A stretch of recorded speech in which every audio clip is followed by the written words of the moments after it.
pas très bien compris.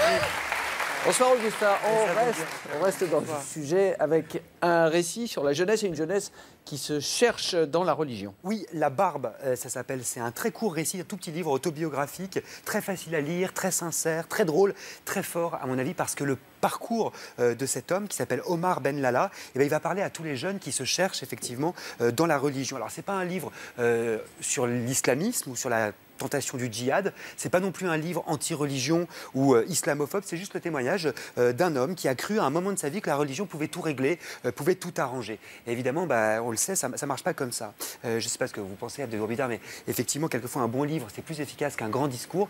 Et je crois qu'il faut lire justement La Barbe, c'est le témoignage donc d'Omar Ben Lala, qui a aujourd'hui une quarantaine d'années, il est français, et il raconte comment, en fait, dans les années 90, quand il avait 20 ans, il était un peu paumé, déscolarisé, il traînait un petit peu dans les quartiers, en l'occurrence dans le quartier de Ménilmontant à Paris, et il a trouvé en fait dans la religion un refuge. Regardez cette phrase que j'ai relevée. Il dit: aux malades, il faut un remède radical. Le comportement irréprochable que promet l'institution religieuse apparaît comme la panacée. Et en fait, un de ses amis va l'aider, lui montrer la porte de la mosquée, et il va croire en fait que la religion va régler tous ses problèmes. Parce que soudain, on l'écoute, soudain, on le respecte, on le regarde aussi, parce qu'il s'est fait pousser la barbe. Et dans les années 90, évidemment, à part Robert Rue, des gens qui ont la barbe, il n'y en a pas beaucoup dans la rue. Et ce qui est intéressant, c'est qu'il a beau passer tout son temps à la mosquée, prêcher la bonne parole, même partir au Pakistan, en Inde et au Bangladesh, ça ne va pas le sauver. Alors je ne veux pas vous raconter tout le livre, mais en l'occurrence, il va se trouver autre part que dans la religion. Ça s'appelle La Barbe